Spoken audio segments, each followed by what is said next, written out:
Central America, where ancient ruins rise from trackless rainforest, and the land beneath stirs uneasily. The region's wild places harbour an abundance of lethal creatures. They plunge from the tree canopy or rise from the ocean depths, stalking with stealth and cunning, and killing with toxic weaponry and brute force. Come face to face with Central America's deadliest animals.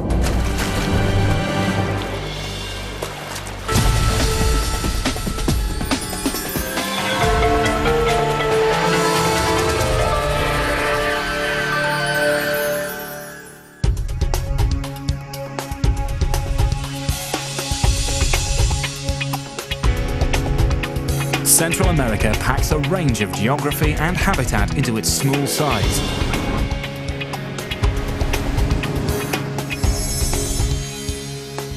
It is a bridge of land squeezed between oceans and linking two vast continents. 170,000 square kilometers, over a third of the region, remains covered by dense tropical rainforest.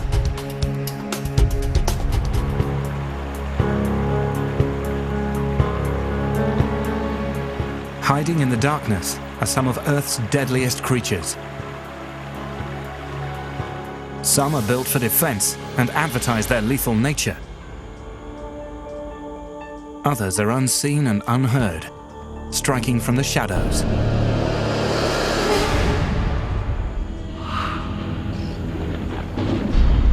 Including one of the deadliest snakes in the Americas, Bothrops asper, often called the terciopelo. Its very name can strike fear into the heart of a farm worker, and with good reason. When startled, it doesn't hide or flee. It pulls its 1.5 meter body into a defensive coil and faces the threat head-on. Its fangs pierce the skin and inject a destructive venom. It's both hemotoxic and cytotoxic. The mixture destroys both blood and tissue cells. Flesh around the wound soon begins to die, causing agonizing pain.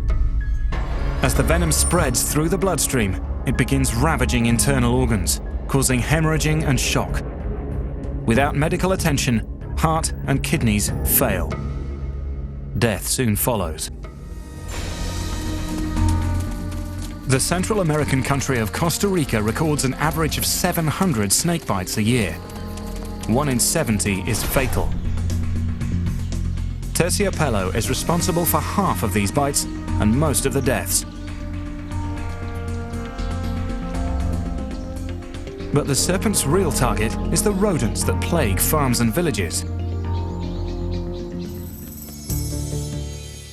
Terciopelo stalks them anywhere within its range, from southeastern Mexico through most of Central America and into South America.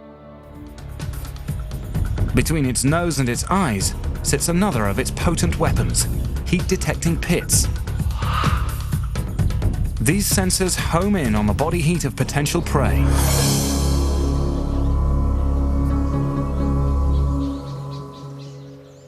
They're so sensitive they can determine the distance and direction of the heat source, enabling the snake to lock onto its target.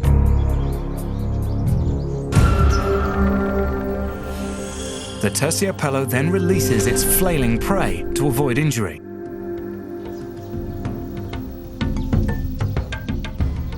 Minutes later, it consumes its meal whole, capitalizing on a skill common to all snakes: the ability to dislocate its jaw and swallow prey bigger than its own head.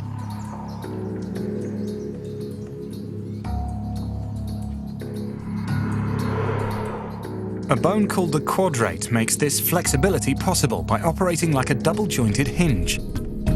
The left and right sides of the lower jaw are connected by muscle, not bone, allowing them to separate.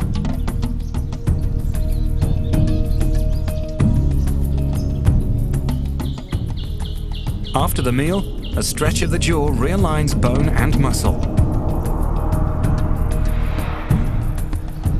Soon, the viper returns to patrol the farmland.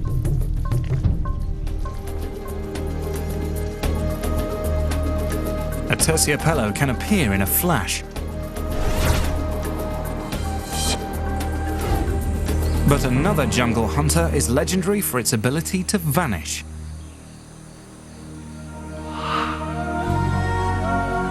South American natives give it the name killer that takes prey in a single bound.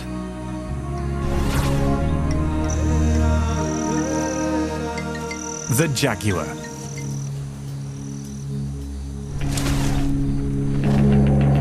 A lethal blend of grace and power.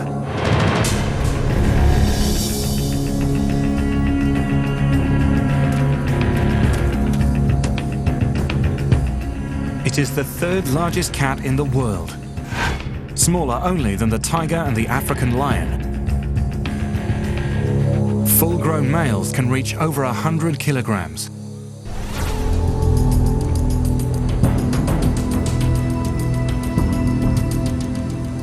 The jaguar patrols the jungle in search of big game, using its sharp vision. Its eyes are equipped with elliptical pupils that adjust faster than round ones in the dim forest light.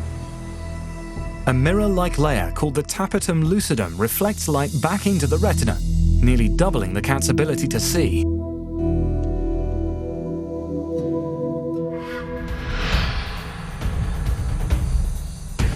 A peccary would make a sizable meal, but they're surprisingly fleet and agile.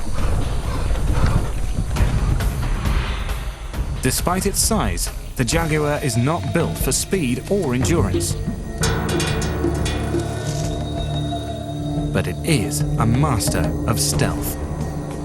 Its spotted coat provides the perfect camouflage in the dappled light, allowing the cat to strike without warning.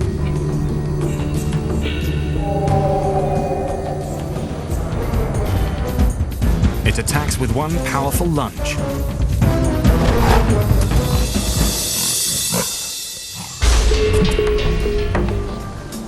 Not even a turtle is safe.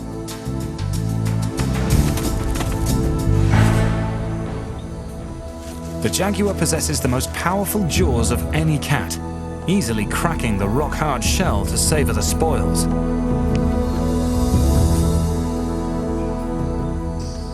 Local legend also tells of this hunter's taste for human flesh. Forest villagers recount being followed for hours by a shadowy presence.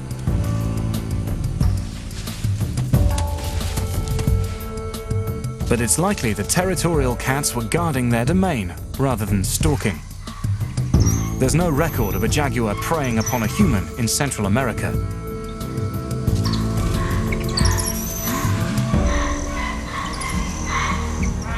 Human encounters with this endangered animal are rare.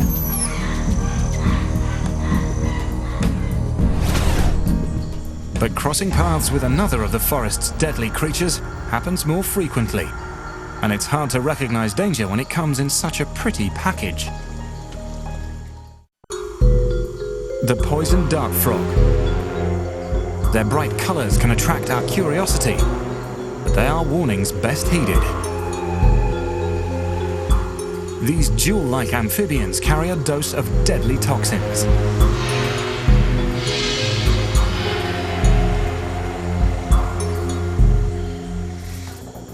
But this tiny predator hunts nothing larger than insects. Its powerful weapon is reserved for anything that tries to prey on it. Any animal that eats this bite-sized morsel is flirting with suicide. Once ingested, the frog's toxins cause the victim's brain to fire rapid and unorganized nerve signals, paralyzing the heart and lungs.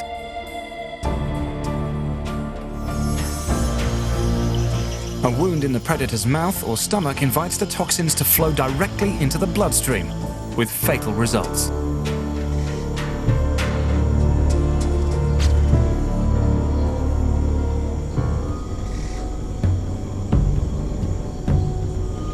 But the frogs don't actually produce the toxins themselves.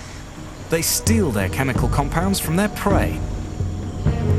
Insects and tiny mites produce them as a defense.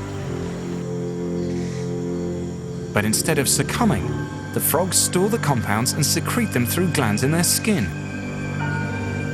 But not all poison dart frogs are equally dangerous.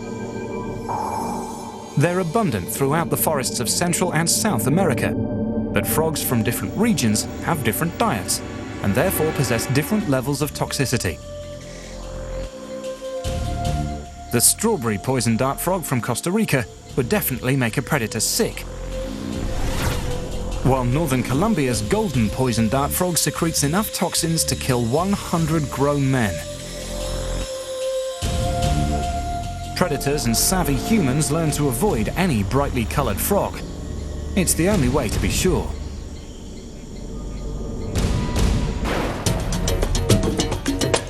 Whether hunting or defending, these creatures' lethal skills guarantee their survival in the rainforest. But one group of animals thrives in all Central America's habitats. From the mountains to the sea, among its ranks are some of the deadliest animals in all of Central America.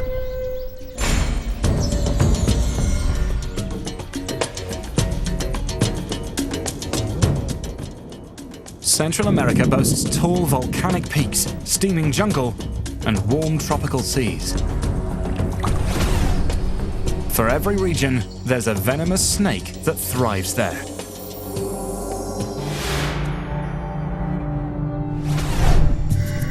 And sometimes, the smallest can be the toughest.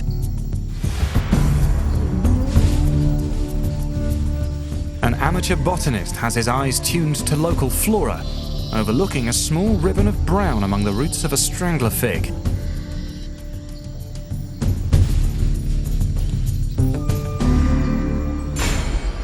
In a flash, it strikes, stunning the intruder with a rush of agonizing pain.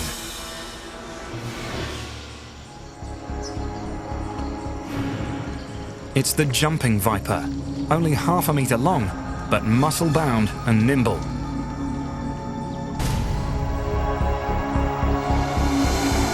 Able to propel itself forward into a defensive strike, reaching over half its body length. The snake's athletic ability balances out its small size. When defending against danger, or when hunting. Jumping vipers stalk their prey in rainforests from southern Mexico to Panama. With watchful eyes, they wait among leaf litter and hollow logs.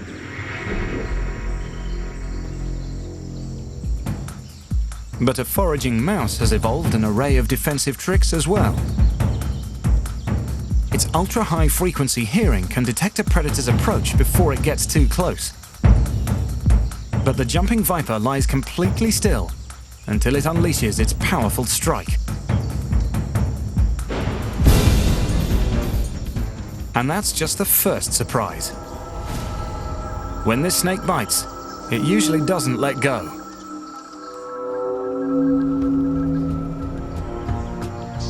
Relative to other vipers, its fangs are short and its venom weak.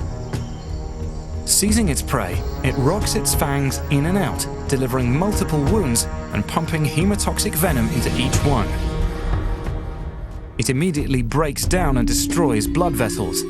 Massive internal bleeding follows, and vital organs soon rupture. The snake simply waits for its prey to succumb.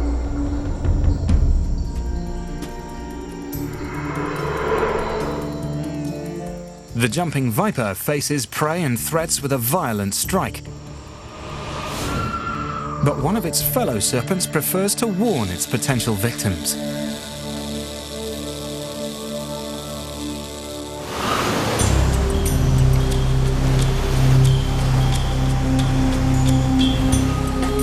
A serpent with a familiar design.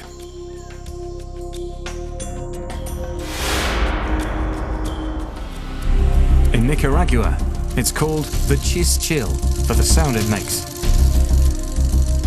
Costa Ricans call it the cascabel after a dried chili pepper with rattling seeds and an intense burn.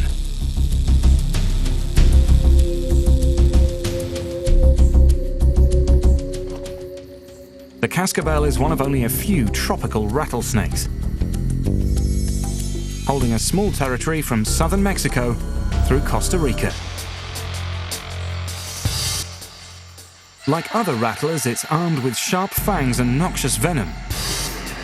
But venom is expensive to produce, costing energy, requiring food.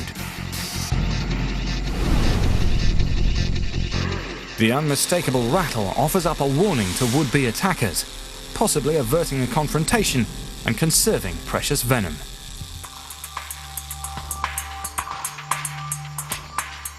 But sometimes the threat comes too close for a warning. Then it strikes. This is where a cascabel differs from other rattlesnakes. Its bite is like a game of Russian roulette. It may be unpleasant, or it may be lethal. That all depends on the snake's age. The first symptom is searing pain, as hemotoxic venom begins destroying the victim's blood and skin. If this were an adult snake, the effects would end there. But this cascabel is a juvenile. Its venom has extra ingredients that bring extra agony.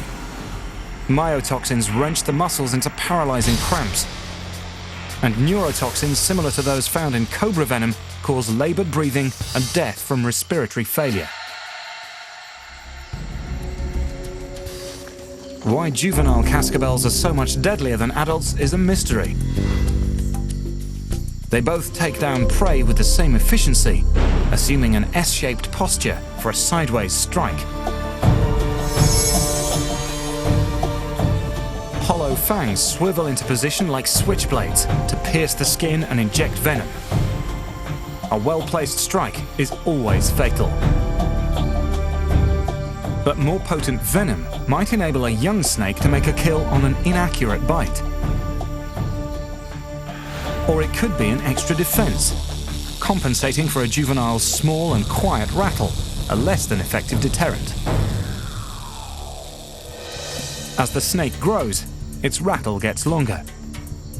As its warning system improves, it has less need of its venom for defense.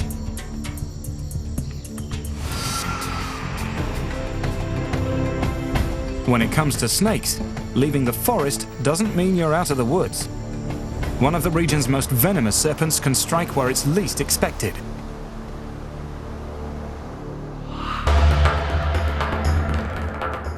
The yellow-bellied sea snake.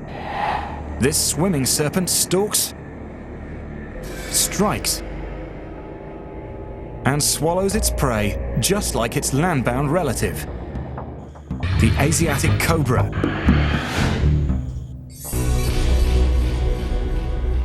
And it's armed with equally potent venom. About 4 million years ago, this snake's ancestors left the land behind and took to the sea, spreading eastward across the Pacific Ocean to the Central American coast. They became superbly adapted to thrive and hunt in salt water. Although it must still breathe air like a land snake, it doesn't need to as much. Its skin is rich in blood vessels that absorb oxygen directly from the water, like a gill. It can stay submerged for 90 minutes when resting. But the yellow-belly does its hunting at the surface. It hides in drift lines, great rafts of debris and seaweed formed by colliding currents. These harbor abundant small fish and provide cover. This snake is built for the ambush. Its flattened oar-like tail is ready to provide swift propulsion. When a fish strays too close, one swipe launches the snake forward for the kill. Like its cobra relatives, this serpent boasts a lethal neurotoxic venom. But unlike its land-based cousin, it lacks long fangs or the ability to inject large amounts of venom. So the sea snake holds on until its victim stops writhing.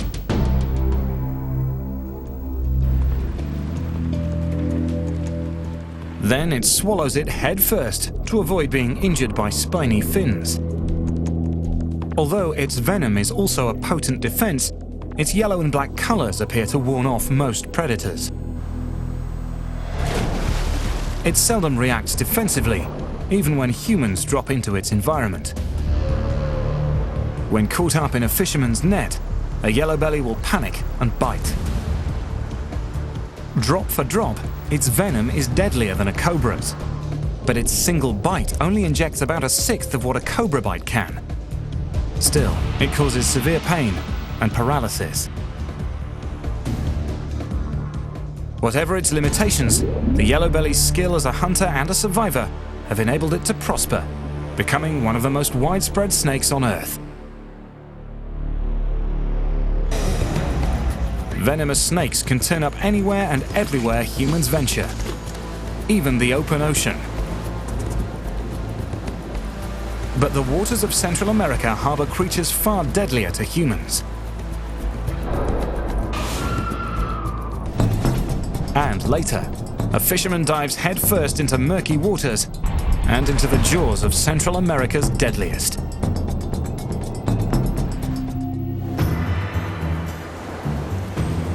The countries that make up Central America share over 6,500 kilometers of coastline. And just beyond the safety of the shore lurk some of the world's deadliest creatures. One leaves an indelible impression on our minds.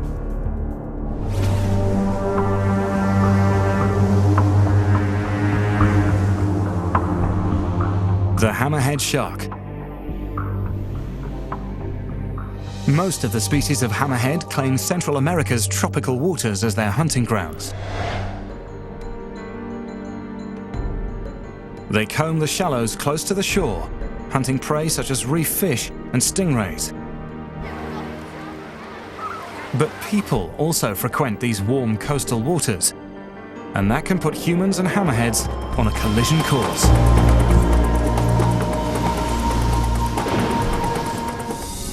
Scalloped hammerheads are the region's most numerous. They travel in large schools off the Pacific coast, but they hunt alone.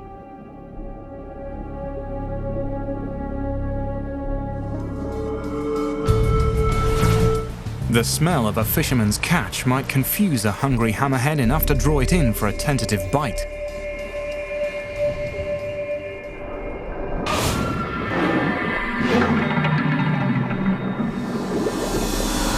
But these sharks don't appear to look upon humans as a potential meal. Hammerheads average just one recorded attack every 11 years. All sharks use a combination of sensors to locate a meal: vision, smell, and a unique sixth sense that enables them to home in on the electrical fields generated by prey.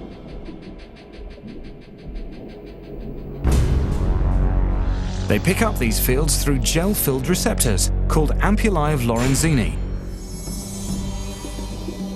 Most sharks carry all these sensory organs on the front of their blunt snouts. But a hammerhead's receptors are spread across their broad T-shaped snouts. Its broad head likely gives it the widest field of vision of any shark, while its wide-spaced nostrils better determine the direction of an odor. And its ampullae of Lorenzini are spread out in a wide array to pinpoint the direction of a prey's electrical field.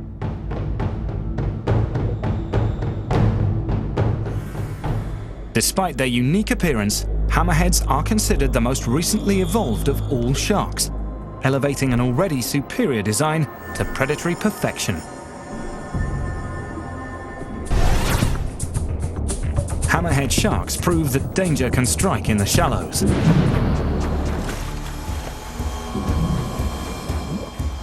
But one of the deadliest creatures in these waters never leaves the surface.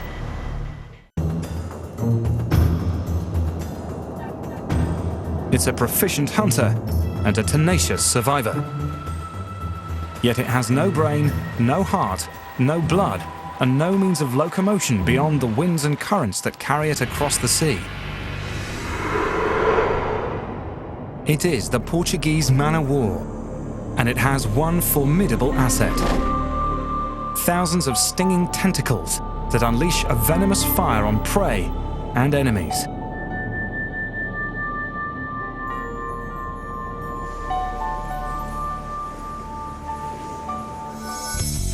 Portuguese man-o-wars float in waters off both Central American coasts, in the Pacific Ocean and the Caribbean Sea.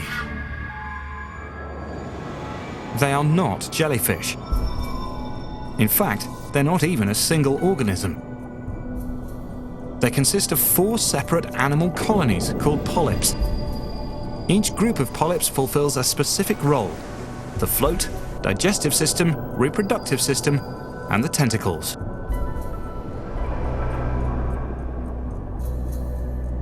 They dangle beneath the float, sometimes reaching 30 meters below the surface, hanging like a deadly web in the path of fish and other sea creatures.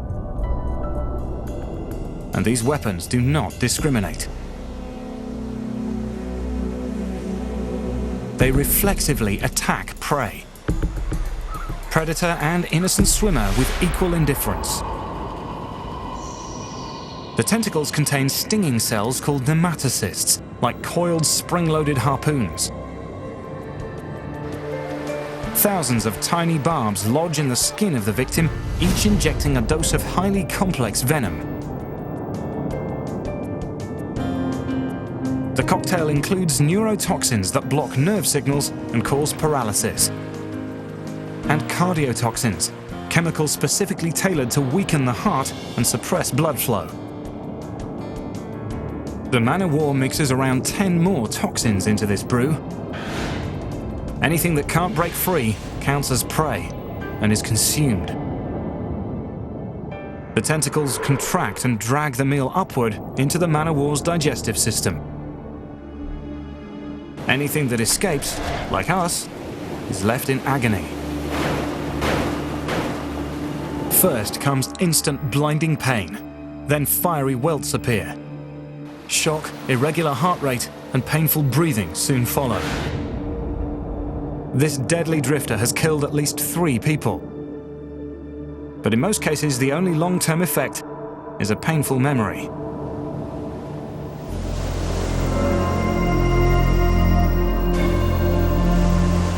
Far below, in the cold black depths of the Pacific, lives a creature far more clever and deliberate.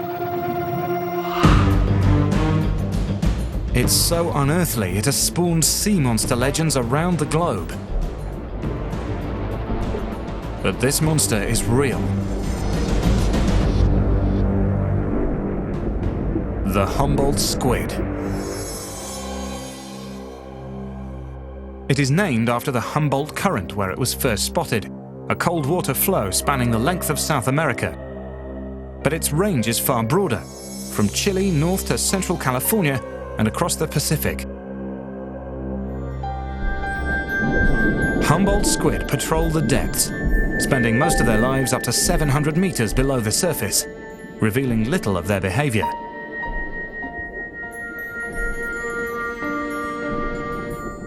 They can grow as large as a man, reaching over 2 meters. Without warning, they rise from the darkness in groups to feed on surface fish.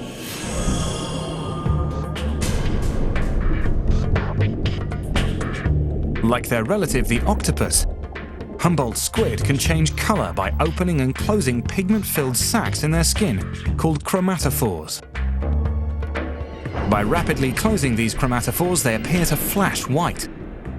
This may distract other predators, or maybe a form of communication.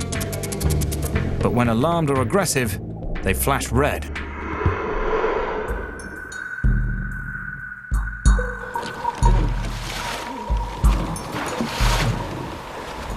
Fishermen who cast lines for these giants off the coast of Central America call them Diabolos Rojos, red devils.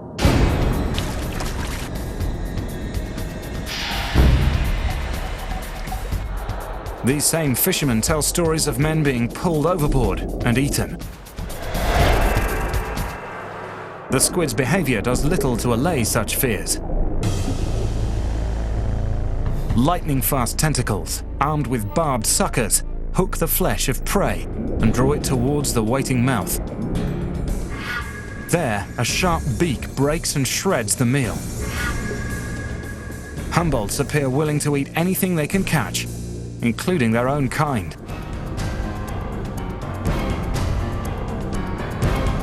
As a desperate defense, the weaker squid shoots out a cloud of ink from a sac near its head. Dark pigment cells meant to conceal and confuse.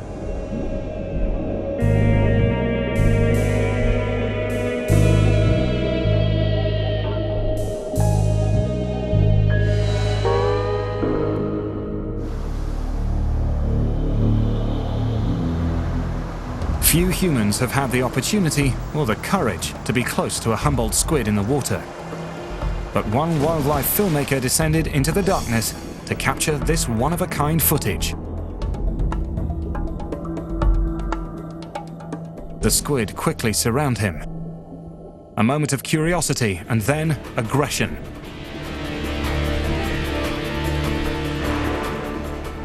Tentacles grab at his mask and regulator, threatening to cut off his air supply. Only by returning the aggression and acting like a predator himself can he keep the squid at bay and return to the surface. This brief encounter offered a glimpse of the Humboldt squid's intelligence, power, and aggression. It clearly reigns as a formidable predator, but remains an enigma. 3 sea creatures match their lethal nature with a terrifying appearance, giving us good reason to fear the black depths. But in Central America, danger not only comes from below, it also comes from above.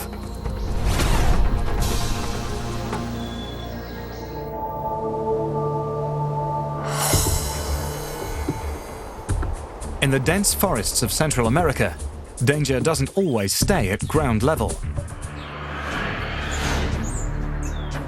Another world exists in the treetops, where hungry eyes watch from above.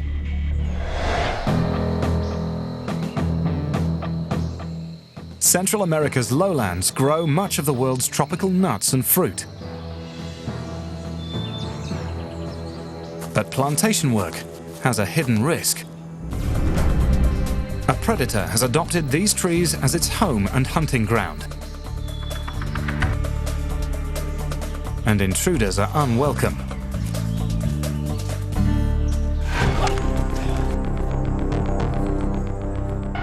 A flash of bright color heralds a wave of pain. The deadly defense of the eyelash palm pit viper. This half-meter serpent hangs in the branches, surprising its victims from above.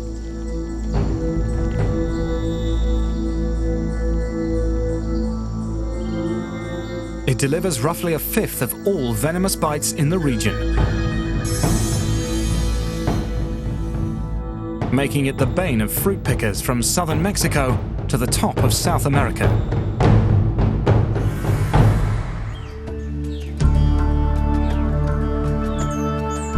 The eyelash palm pit viper gets its name from the upturned scales above its eyes. They're possibly an aid to camouflage, which this colorful serpent elevates to an art. The dazzling colors blend with the fruit and flowers that attract prey.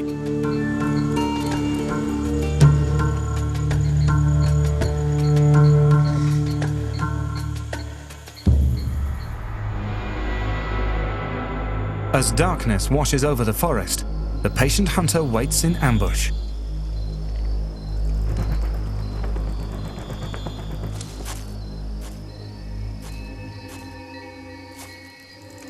A fruit-eating bat promises a bountiful meal, enough to satisfy the snake for several weeks. The bat's sophisticated echolocation usually detects motion, but the viper's lightning-fast strike leaves it no time to react.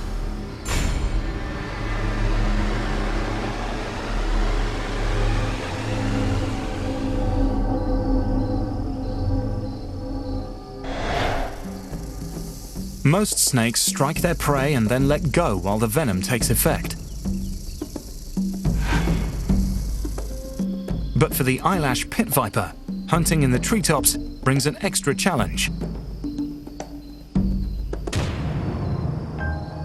It can't afford to drop its meal. Once it strikes, it must hang on while the victim struggles and expires.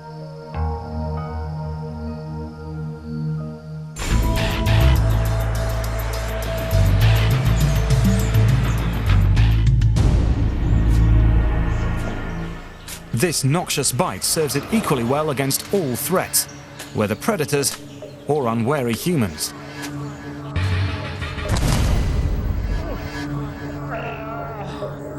Hemotoxins in the venom literally dissolve tissue and blood cells at the site of the wound. Myotoxins kill muscle cells, stopping the heart or crippling the diaphragm to halt breathing.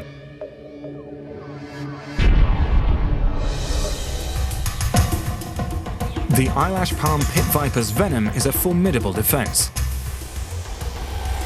But even this deadly serpent must beware of another fearsome predator watching from above.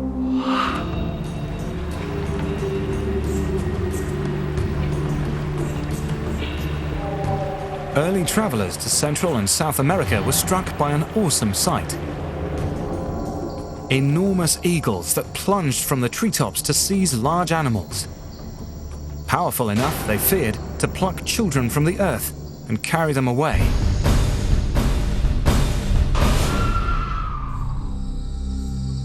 They named these winged beasts harpies, after a legendary man-eating monster. Such fears have their foundation in reality. Silent wings and savage talons strike from above on prey as large as the eagle itself. Harpy eagles patrol the rainforest treetops throughout Central and South America, scanning below for monkeys, opossum, and other tree dwellers.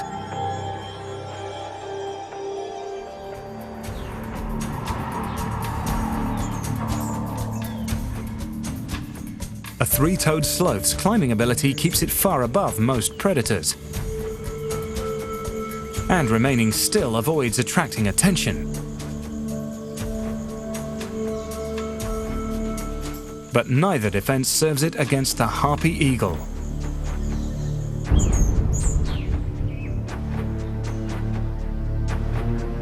The raptor is equipped with more precise long-distance vision than a human, able to pinpoint a 2-centimeter object at a distance of 180 meters.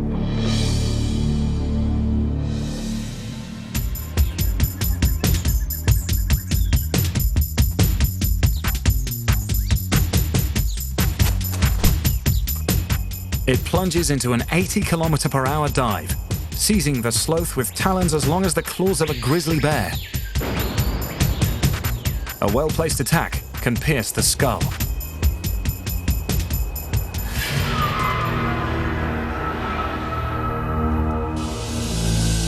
The eagle's wings span over 2 meters. So powerful that this 9-kilogram bird can lift its own weight in prey. Despite local myth, this powerful hunter poses no threat to humans. But for the animals of the rainforest, the harpy rules the skies, a constant threat from above. The creatures flourishing in the treetops blend killer instinct with awesome beauty. But in Central America, one animal stands more fearsome and more feared than all others. Él estaba en el remolino. He was in the whirlpool, 5 meters deep. Cuando yo pasé por encima de la cabeza When I swam over his head, he hit me in the abdomen.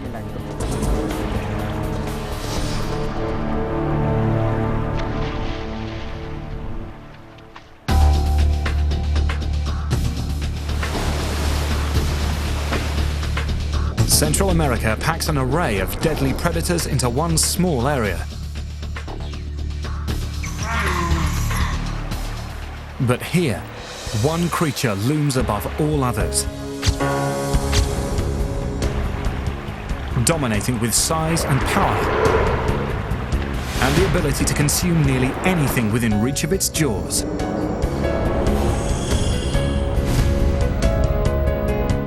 Él cerró la quijada y me He agarró closed his del mouth lado. and grabbed me by the side. Y él me sacudió 3 veces como un trapo. He shook me 3 times, like a rag.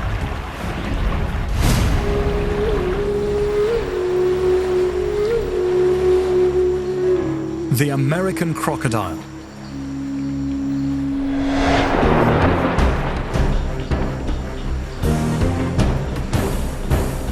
This massive reptile patrols its watery domain for fish.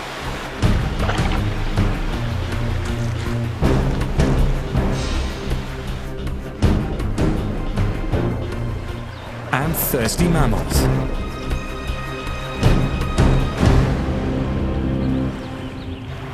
A swipe of its powerful tail launches its 5-meter, half-ton frame directly onto its prey. What it can't swallow whole, it grips with 68 conical teeth, then rips to shreds by violently thrashing.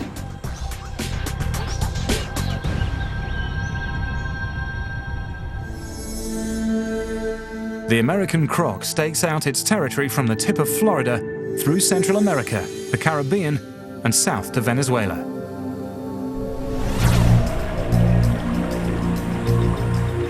Crocodiles prefer brackish waters near the coast, or inland freshwater pools and streams. The very places people like to settle. Today, a rapidly increasing human population puts people and crocs on a collision course.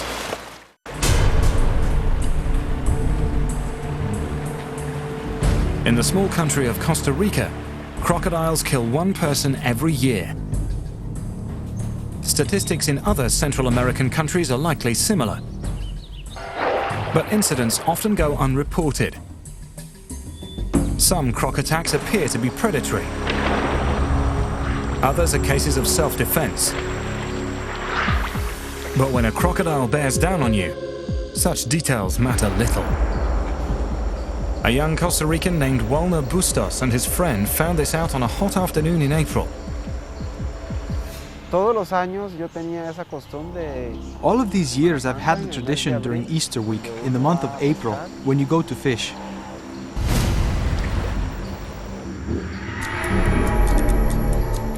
Walner knows that crocodiles have been spotted in these pools, but the animals usually flee when humans arrive.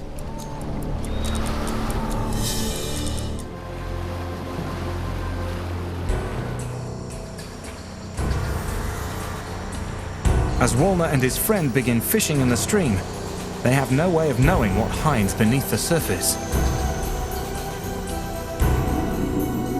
Yo no lo pude observar porque el río. I couldn't see him because the river brings sand, so the visibility was very bad.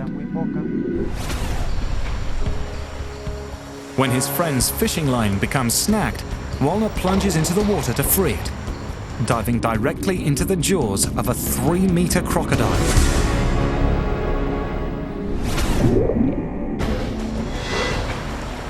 The huge reptile lunges forward.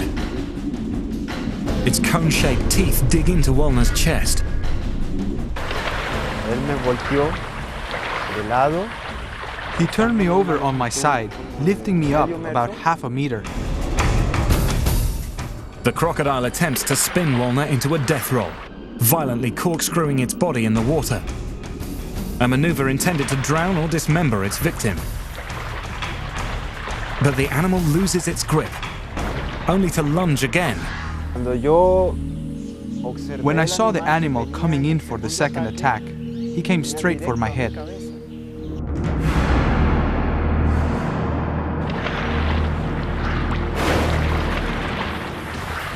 The crocodile's jaws close with 1,300 kilograms of force.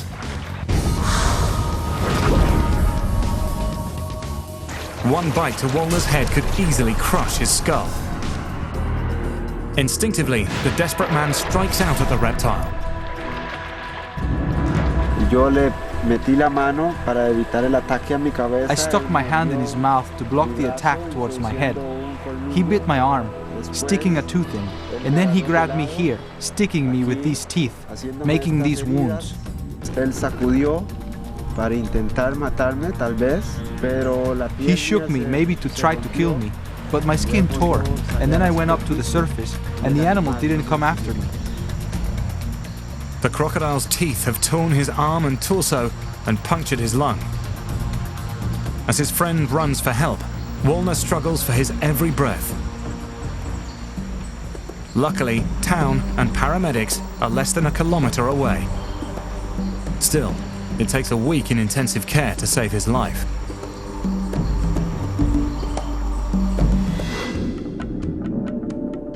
Today, Walner finds solace in the likelihood that this attack wasn't predatory.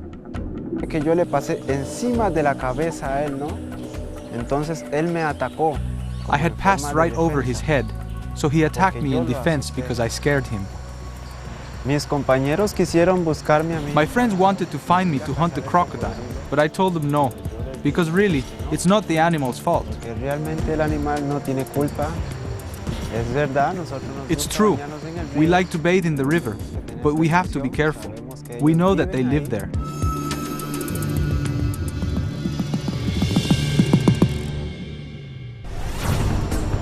They are an elite group of 12, embodying all of nature's grandeur and power. They have thrived with a vast array of survival skills and defenses. They are Central America's deadliest animals.